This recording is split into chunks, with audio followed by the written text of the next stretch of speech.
Good evening, everybody. It's your man P Stock here, and you know what time it is. This is iHipHopTV, Mad Money Militia Inc.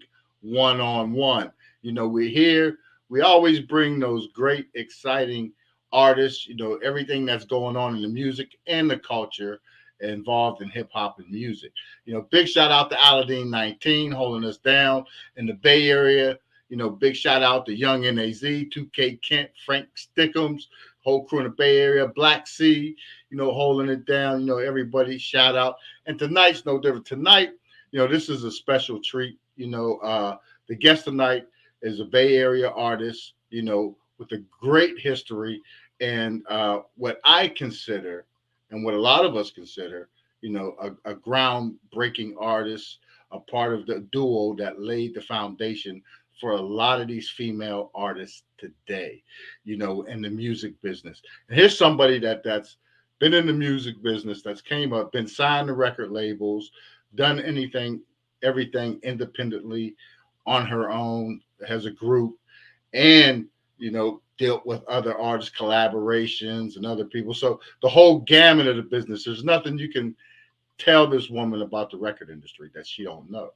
or who she don't know. This is the industry. You know how it is, baby. That's how it goes. But you know, tonight I don't want to go because the artist tonight, you know, I just want to just make sure tonight we have CMG from Conscious Daughters, you know, and this right here is a legendary Bay Area group right here. This is historic. This is, in 1993, and let our viewers know because I know a lot. You know the youngins out there, they don't know nothing about what's going So on. you telling my age now? I ain't mad. Nah, Let's talk about it. yeah, let's. I mean, I always tell my age. Now I went to that point now too, so I'm like, but it's good because the music then, you know, and we was just talking about that. You're coming from the Bay Area, the sound, and I know the Bay Area. You know, that's our family. You know, and your sound, y'all sound Conscious Daughters, y'all sound so East Coast. Y'all I flows, know. the Well, music. we had a really deep East Coast influence, but really our whole sound was based upon Paris, who is the Black Panther of hip hop from San Francisco. Actually, was the person who discovered us, and he was a pioneer in Black positivity and just the upliftment of Black people in general, and women. And so when we met him, he really he had already put out The Devil Made Me Do It. He's an artist from San Francisco. He had an album out called The Devil Made Me Do It, and he ended up on Tommy Boy Records, which is in New York. And so I think that when he saw us, he really we met at a Digital Underground album release party. We rolled up in there with cassette tapes and jackets and hats that said Conscious Daughters. And he was like, Conscious Daughters, like, what's conscious about y'all? But we were really socially conscious. We weren't like really Black Panther conscious. So we didn't know what we were really getting into, but we would learn. We would later learn more about, our beauty and our consciousness, thanks to Paris. But he's the one who really gave us the sound. I think that he saw that we had like a big New York influence and we had West Coast in us because we had that gangster. We had gangster in us, but we also had hip hop in us and authenticity, Mhm. and just being authentic in what we were doing. And I think that he saw realism, and he saw two young women who loved hip hop, West Coast, East Coast, and we knew everything about it from the gate, like from the first hip hop song. Like we were really connoisseurs of music at the time, and we really, really had a love and a passion for it. So once he picked us up, and when he met us, he said, "Wow, I'm on Tommy Boy Records right now, which is based in New York, Mhm. but I'm leaving. I'm starting my own label. I would love to put an album out on you Wow. guys." And Wow. at the time, I was working for George Lucas at Lucasfilm, working in software development, which Wow. is my background since I was 20. So Mm. I was smart, and I'm still smart. But the thing is Mhm. I had a budding career. I really was always Yes. working, and but when I was making in 1989, I think I was making $29,000 or $30,000, $29,000 a year. He was like, "I'll give you, like 40,000 to quit for the year." And I was like, $40,000, $40,000. That was so much back then. $40,000. I'm rich, And so we were like, hell yeah, we're with you, And it was somewhere around there. At the time, it was a lot of money, really. And at that time, that was a lot of money. That's like a couple $100,000 today.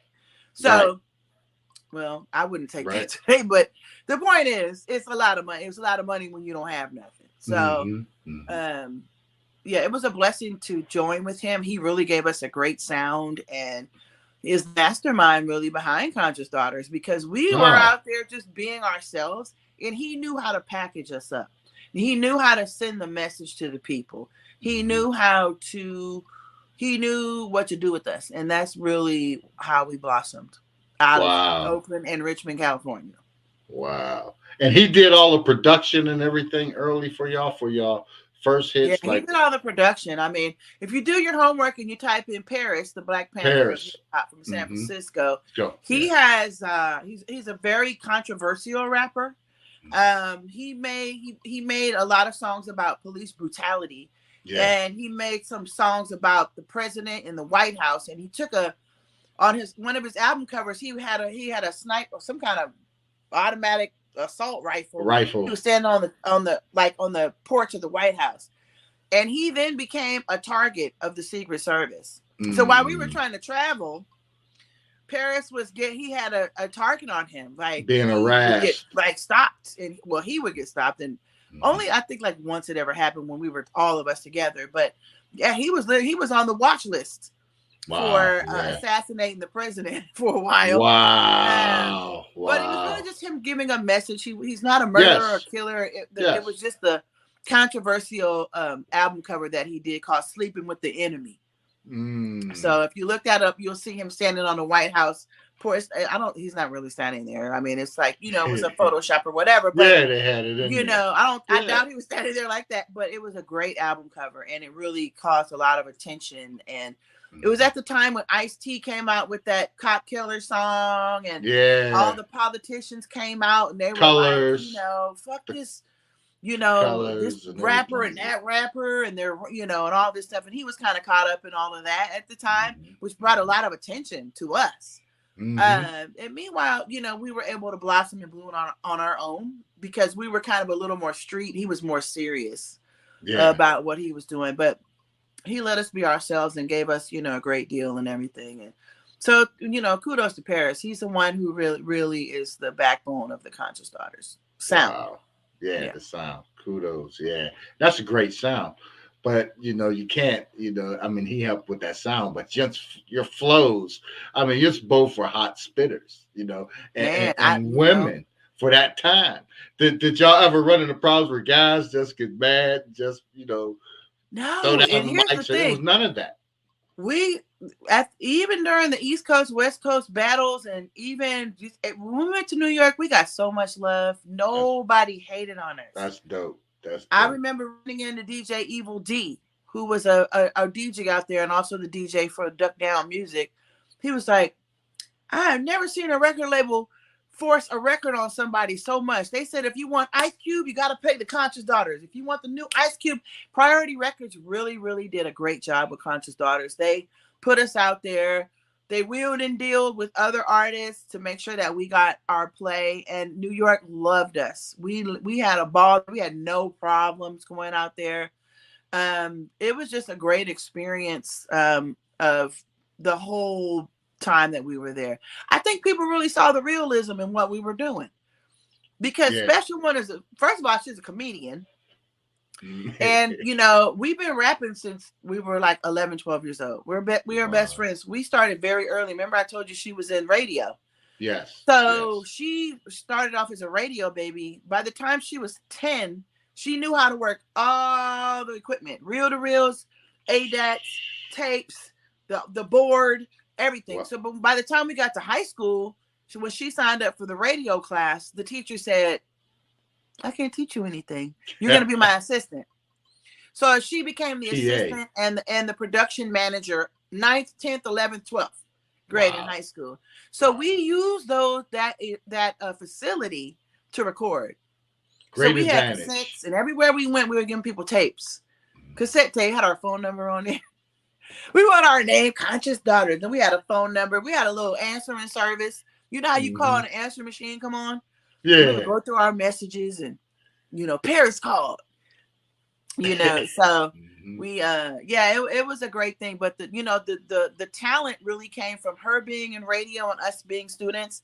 And me, I'm a band baby. My dad and it was really involved with a lot of bands, and Frankie Beverly and Mays came to live in my house at an very early age, and I was just kind of a band baby running around on the stage. And I've watched a lot of entertainers in my life, and my father being one of them. He's a musician as well. He sings, he plays the bass, the drums, and the what are the things?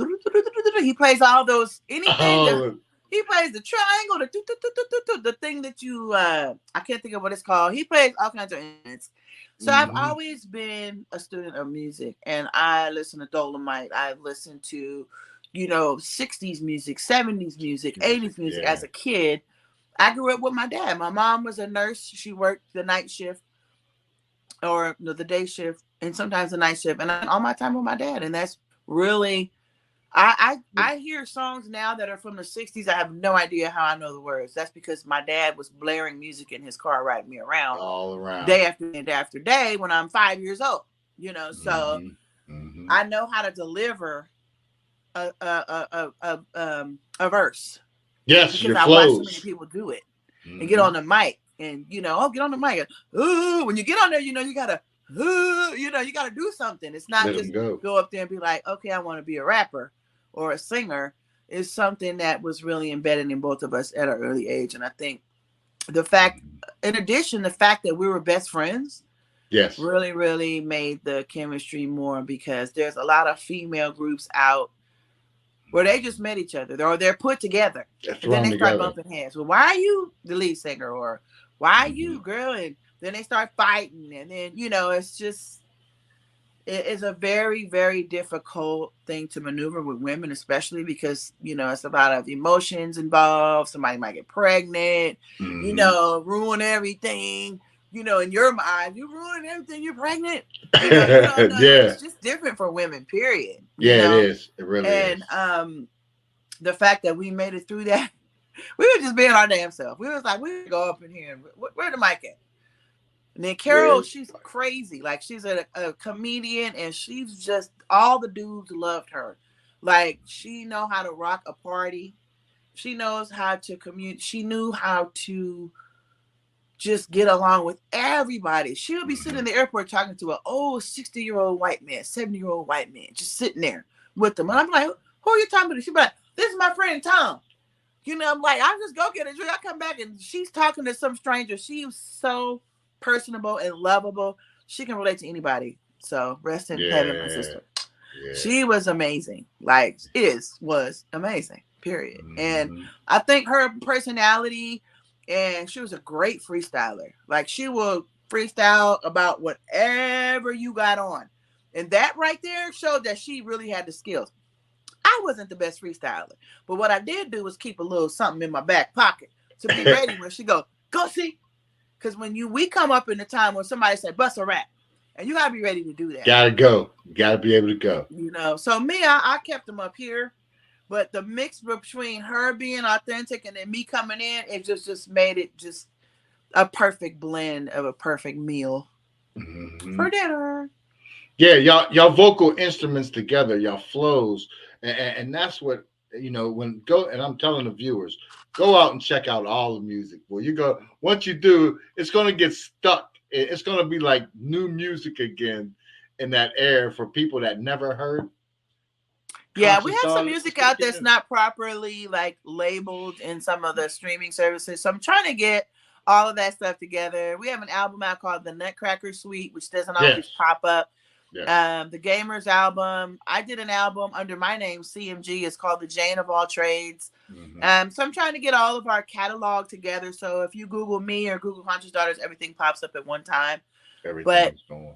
Yeah, we have a beautiful catalog. I'm so proud of it. And I really love Paris, and shout out to Paris for everything that he's done for us.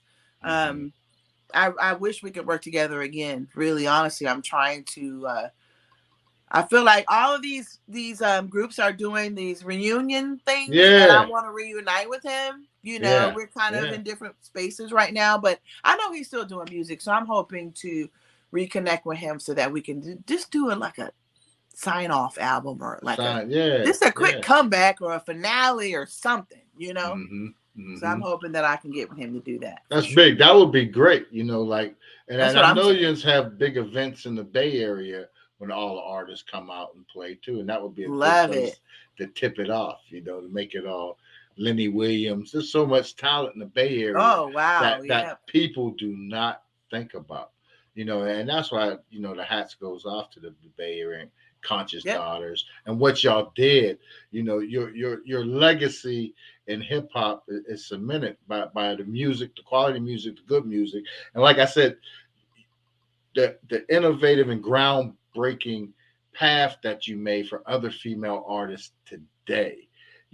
That right there is huge to me because I don't think groups such as Conscious Daughters and the other groups from back in them times, like especially Mia the West, X, Sugar T, BX, three especially five the West seven. Coast. Yep, I the West mean, Coast groups. Yep, they don't Yo get enough. Yo, Lady of Yep, Rage, yep, Shauna from the South. I mean, there's yep. so many women, and of course, all the sisters and Lil Kim and Queen Latifah. Everybody That in laid the the ground. East Coast.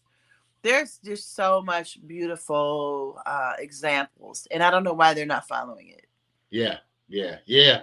With the But I business guess it's wise. not their culture. Their culture. So here's my saying. Hmm. I grew up on drug dealer music. Yeah, Like we are about ourselves. They're yeah. growing up on drug user music, which means y'all all high, sleep, and what's up with these sleepy drugs? Everybody want to sleep all fucking time. That's so dumb. Yeah, Like we used to yeah, like to, enjoy ourselves and be, hey. They like, yeah. Not music, and I just not don't music. get it. But man, it's just not their culture. And I No. remember when I was growing up and I first told my mom, well, I'm putting out an album. She was like, but you work for Lucasfilm. You work for George Lucas. Why are you putting out? I told her I was quitting my job. And then when she Wow. heard what I was saying, we was talking about, back then it was gangster rap and murder rap, right? Hmm. So we was Hmm. talking about killing motherfuckers, but we were talking about killing them on the mic. I had to tell my mom I was killing them on the mic. Lyrical murder, lyrical murderer. It's a Hmm. difference. So she was just like looking at me, shaking her head, like this ain't no damn music. And now I'm doing that with the next generation. I'm her, and that's Yeah. crazy. I'm like, what the fuck? How am I like my parents? But who What? knew How it would this come around happened? full circle? It came full circle. And I'm Yeah. looking at these kids like, what are y'all talking about? Take off them damn wigs. Hmm. First of all, that shit is hot, sweaty, and stanky. Number two, that's not your real body. Okay. But I mean, I ain't mad at a little snip here and there, but Hmm. it's just so fake. Everything is so fake. Hmm. It's like, where's the authenticity and the love for the music? Where is that gone? Yeah. No originality. Everybody sounds alike, almost like the cookie cutter, and it's a shame because it's pushing out the R&B lane. Especially with the male artists and everything. Everything's turning to Yeah. pop, pop, pop, pop. It's either pop or rap or K-pop and rap.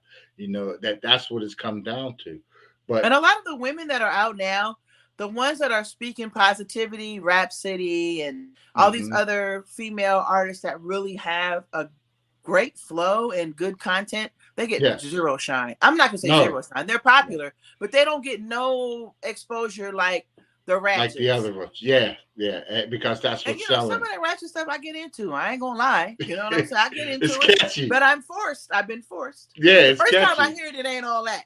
But after I hear it 30 times, I'm like, hey, you Yeah, know. you catch on But to the beat. it's just not, not to say it's horrible, terrible, bad, because I love all the female rappers that are out. Out here. Yeah. It's just the things that come with it. And Hmm. I think about the young girls. Is you want to look at all your fake body and the shit they can't afford, and your Hmm. fake hair and your fake, and your talking shit. Every rap is so bad. Like it's like, nigga, buy me a bag. Can you pay my rent? This and that and the third. Like there's no empowerment Yeah, out yeah. there. Get your own.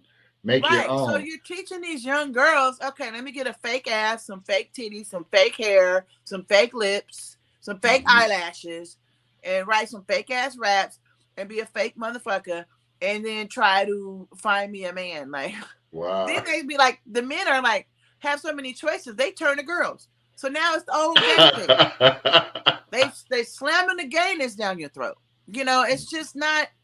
I'm not against it, and I love it. I just think that let people make a choice. I just don't feel like certain things should be glamorized like that, you know. But this is me speaking to my oldness, and I gotta capture myself because you know my best friend, sister special one was gay, but you know she was authentically herself. Right. So it's nothing against that. It's just you know. Glamorizing fake stuff is teaching these young women that fakeness is what they need to try to be. Yeah. Be yourself. You know, be yourself. Yeah. It's a trap. It's a trap. It is I'm a trap. Just saying. Y'all hear me? This is what I'm saying. It's the trap. It's the trap. Now, what would you take from today? What any part of today what you wish you had back then whenever you was back in the 90s, any part of it, what they're doing. I wish I had more drive to keep going.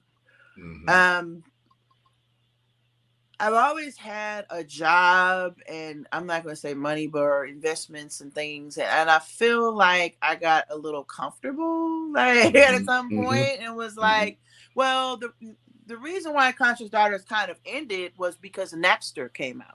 Yeah. You remember Napster? Yeah. When Napster came out, Priority Records called us and was like, oh, we're shutting down, you know, next thing you know, we're cutting everybody. We're releasing this group and that group. Next thing you know, you're transferred to Universal Records. And then they're like, wait a minute, let us think about it. And it was a whole lot going on. But I wish I would have been more proactive, both of us, we should have moved to LA because we had such a great following down there. Oh, and we should have just fought for our career a little more.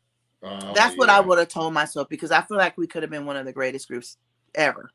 And you know, I went on to have a son, which is a great thing. But I feel like if we would have had more work ethic and stopped being so freaking comfortable, like you know, we're like, okay, you know, we got a little bit of money, we're okay, and you know, this, that, and the third, and you know, but there was so much more to get. Yeah, it kept driving. But also you got to think about this. All the rappers in the 80s and the 90s that we came up, they didn't make money like these kids do now. No. You can't put out an album and get millions of dollars. So that wasn't in our sight.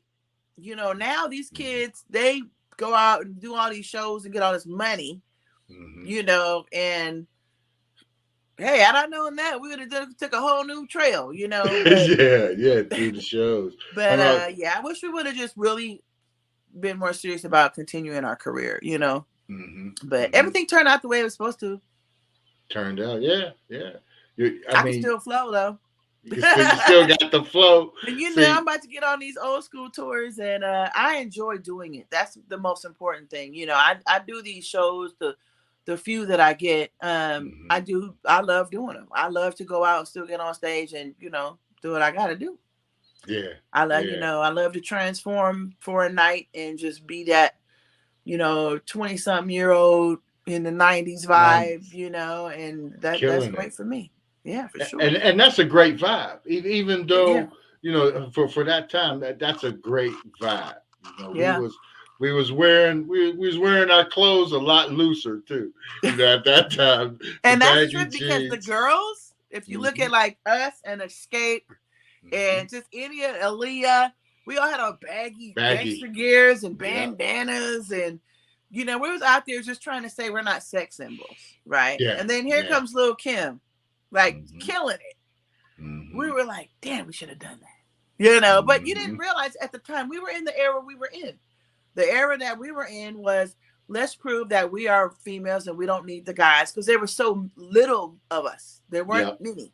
Yeah. But now there's so many, they are in competition about how they look, and you know, how they look means so much. And honestly, I wish I would have paid more attention because now, you know, clearly I should have took some other turns, you know what I'm saying? As far as being healthy and eating right. But it's not too late. I'm still alive. So yeah, he's still alive. Long, that's what they say. I might I go was give me some told. plastic.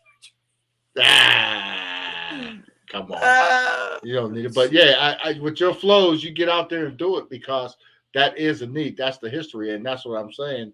With Yeah. the younger generation of females, they need that because, like you said, that will spurn, hopefully, that generation of conscientious rappers too, especially the Yeah. female flowers. Because it's important because the females are moving forward in the game now in the music industry and they're getting more, but that's where we'll see if that conscientious one, like you said, they won't give them the full shine. They don't get the Yeah. full It's so Monty. sad. They need to be in the front. They need to be leaders. I mean, they're doing great, and there's a Mm-hmm. handful of them. I can't even think of all their names, but Mm-hmm. it's just sad that what the media spotlights is not the best, and it's not No, helping these kids with their mental health. no, Because if no. you're ugly right now, and these Mm-hmm. little girls, and they feel ugly if they don't look a certain way, and that is a Yes, mental health problem. yes, it is. Yes, it And they is. don't know that their natural beauty is natural beauty, and their parents are getting Botox and shit, Yeah, so at young ages, and it's just sad to me, when you're born and your youth is your best beauty. that's the best. Yeah, yeah, you're And right. then when you're 20 something, you getting lips done. I seen this girl on TV. I watched a show called Love After Lockup, and she's so pretty. One of the girls on there, she's like this Indian girl. She's dating this black dude. She was just a naturally beautiful. Then all of a sudden, she went and got Botox, and her lips are like. Yeah, now she looks funny. And I'm like, that is not cute. How do they think that's cute? I cringe when I look at Little Kim. When I look at Little Kim and what it was, I'm like, why'd she do it? You was beautiful without doing all. I wasn't mad at the first nose job, but after that, that's too much. You let it go. They get carried away. Yeah, yeah. Michael did. At the end. I think they start getting carried away with that. The Joan Rivers type syndrome. But that's what I call Joan Rivers. They get addicted. The Joan Rivers. Yeah, they what get are you addicted. Talking about? Yeah. Shut up. I'm Joan Rivers. Who are you talking to? Yep. I love Joan Rivers though. But yeah. So did I. But you gotta and Kanye's mom. That what you call that. That's why Kanye's I don't want to get the surgery because that's scary. You can die on that table. Yeah. Is it worth risking your life for? Not at a certain age. If you're young and you got a good heart and stuff, but if you just, I'm at a certain age where I probably just passed. I had to try to do it the real way. Do it the old fashioned way. Yeah, that's work hard and that's change lifestyle for a while. But like that, and I think that's driving these artists today. That everything is like you just said. Everybody more worried about the physical appearance and not the depth of these artists and these persons, each of these individuals, artists as well, and then all the trouble they get in, but the females, that strip culture from the South came in and took a flow, and now you got generations of, I see 13, 14-year-old girls growing up to want to be strippers. That's their future. They say out of their mouths.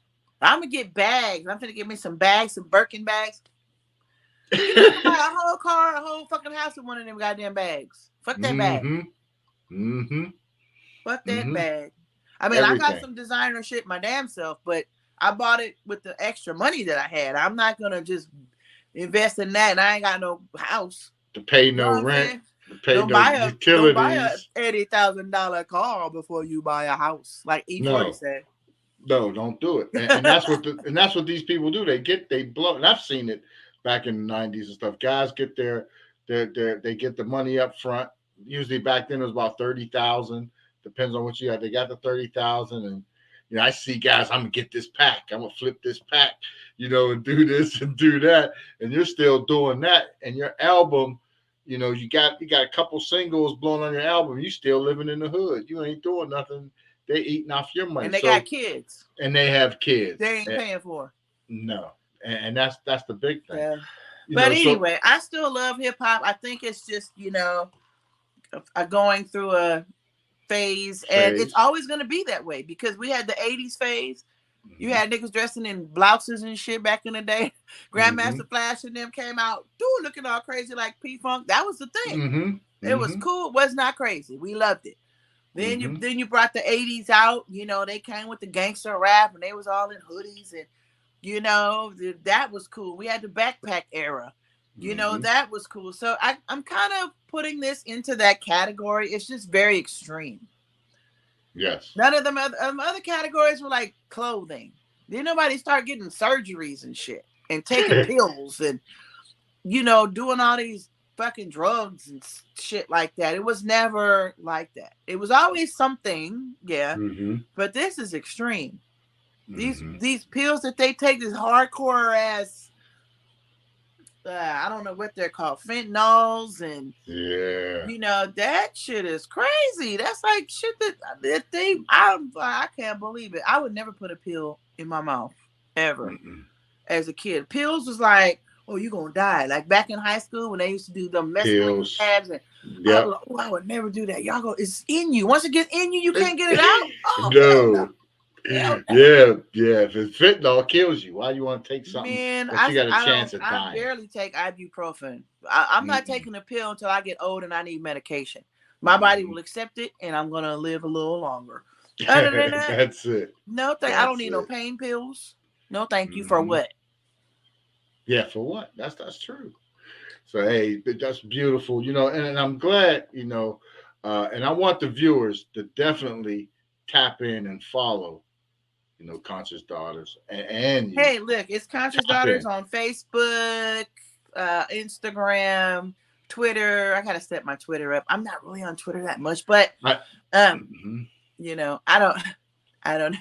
I have like 15,000 followers on there, but you know, I'm mainly on Instagram, and that's the account that I really run the most, to be honest, and Facebook.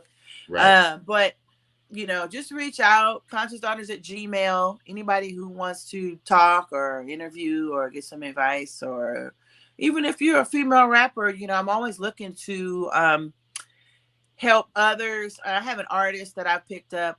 His name is Pedro Pesos. He's a beautiful Black Native American and Puerto Rican man. He's gorgeous. He looked like Dave East Girl. Y'all need to come see. But anyway,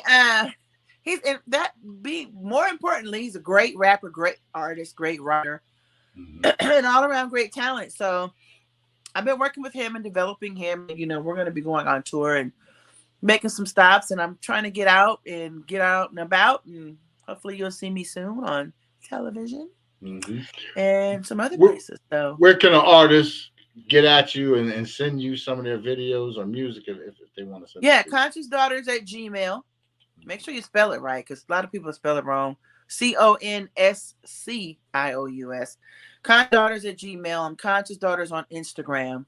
Conscious Daughters on Facebook. And @TheDaughters on Twitter. But if you just type in Conscious Daughters in Google, all of those pages will come up. And, you know, I'm very responsive. I like to talk to people and, you know, let's chit chat. Thank you so much for this opportunity. The pleasure's ours. Thank you for coming through. You know, and we definitely, you know, we're following, we're pushing, and we're going to be definitely tapping in on what you're doing in the future. You know, with your artists. So definitely keep us posted. Let Diva know. Diva, let us know. Mad Money Militia. Oh yeah, I'm gonna come back for y'all when I get some business. Yeah, come on back and run. We can expand it and do some other stuff. You know, there's some stuff I want to do with technology that nobody's been doing yet, and I think that's another avenue. I think they've been dabbling, but they haven't been doing, and I think there's something there. So we can make that happen. So awesome! Thank you so much. CMG, Conscious Daughters in the house. Y'all. West Coast, love you too. Peace. You know, for coming. Peace out.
CMG, Conscious Daughters, West Coast. And that's what goes to say, and we go to say, and doing this, that was a great interview for female artists to see and hear her story, and go follow her. Check it out. She does a lot of interviews. She talks. Her story is great. I want to see her presence and have it felt on iHipHopTV one-on-one, because she'll be coming back around. We do all these interviews with these great artists, and a lot of female artists are stepping up. So we got a reference. Go check out this interview right here with CMG to find out what's up, to see how she did it, to see what their path was, how they went through it, and go for that. Go for that. They were on major record. They was on priority records. They did it that way. They did their thing. So you get out of it what you put into it, and do it right. But that's another great one. I'm P-Stock. Definitely hit the like button, smash that like button, leave comments, subscribe. Check it out. We got some other great interviews coming through, and this is big shout out to Aladdin 19, Mad Money Militia. We got the Culture Weekend coming up, February 24th through the 26th in New York. It's the Culture Weekend. You want to get up there and check it out. It's like Fashion Week. It's like Culture Week. That's what you want to check out. Culture Week. Mad Money Militia. Get up there. NYC. Doing it like no other. At Culture Week. February 24th through the 26th. Get to New York. Check it out. No doubt about it. And stay locked. Tap in. Keep iHipHopTV on there. Locked in. You want to pop in and see what we doing. We always got something for you. I'm your man, P-Stock. Peace.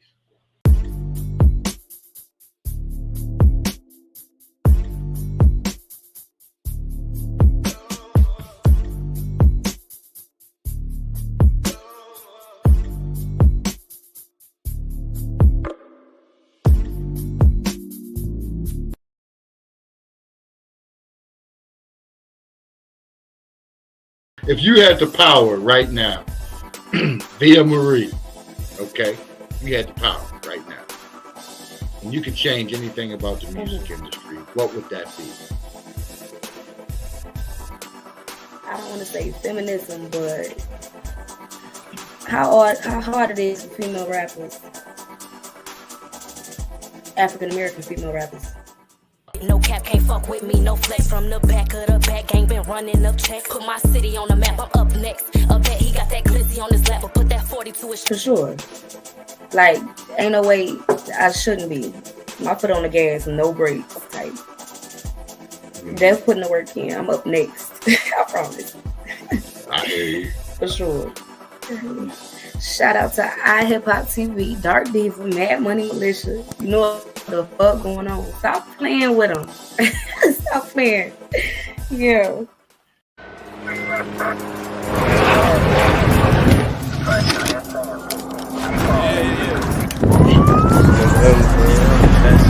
chasing it, man.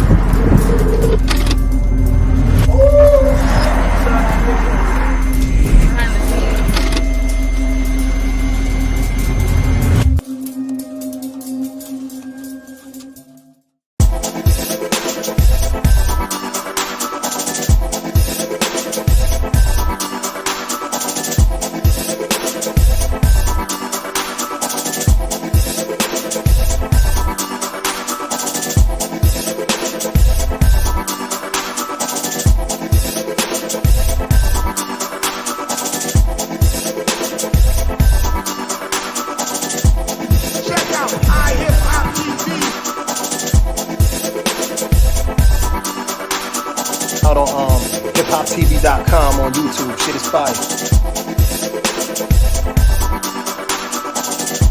Check out iHipHopTV.com on YouTube.